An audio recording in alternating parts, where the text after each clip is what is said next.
বিচারাঙ্গন, আইনাঙ্গন, আইন বিভাগ বাংলাদেশের সবচেয়ে অবহেলিত একটি জনপদের নাম অ্যাজ এ হোল। এটা আপনার অভিজ্ঞতালব্ধ জ্ঞান থেকে আপনি অনুধাবন করতে পারেন।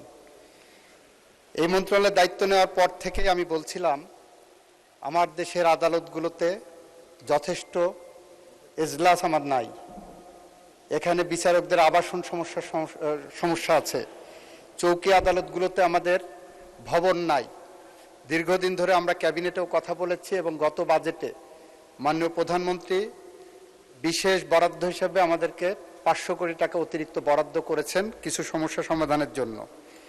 আজকে একজন ধন্যবাদ প্রস্তাবক এবং তার সাথে সংশোধনী প্রস্তাবক 10 জন, 11 জন যে আমার সাথে আমার এই অনুধাবনের সাথে কণ্ঠে কণ্ঠ মিলিয়ে উত্থাপন করেছেন, সেজন্য তাদেরকে বিশেষ ধন্যবাদ জানাচ্ছি। মাননীয় স্পিকার, আপনার মাধ্যমে এই সংসদকে জানাতে চাই, চৌকি আদালত ভবন ও সংশ্লিষ্ট বিচারকগণের জন্য আবাসন নির্মাণ যে প্রস্তাব এসেছে, এই প্রস্তাবের আওতায় আমরা একটি প্রকল্প নিয়েছি। প্রকল্পের মধ্যে পটুয়া চৌকি আদালতের ভবন সহ সারা দেশে 39টি চৌকি আদালতের ভবন এবং সংশ্লিষ্ট বিচারকগণের জন্য আবাসন নির্মাণের প্রকল্প গ্রহণ করা হয়েছে।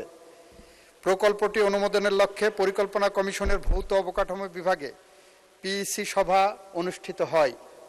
উক্ত সভার পর্যবেক্ষণের আলোকে স্থাপত্য অধিদপ্তর কর্তৃক আদালত ভবনের নকশা সংশোধন করে নতুন করে নকশা প্রণয়ন করা হয়েছে। তদানুযায়ী গণপূর্ত অধিদপ্তর প্রকল্প সংশ্লিষ্ট 39টি উপজেলা অফিস থেকে প্রাক্কলন আনয়ন করে প্রকল্পের ডিপিপি পুনর্গঠন করছে। ইতিমধ্যে পটিয়া সহ 26টি উপজেলা অফিস থেকে প্রাক্কলন আনা হয়েছে এবং অবশিষ্ট 13টি উপজেলা অফিসে প্রাক্কলন প্রস্তুতের কাজ চলমান রয়েছে।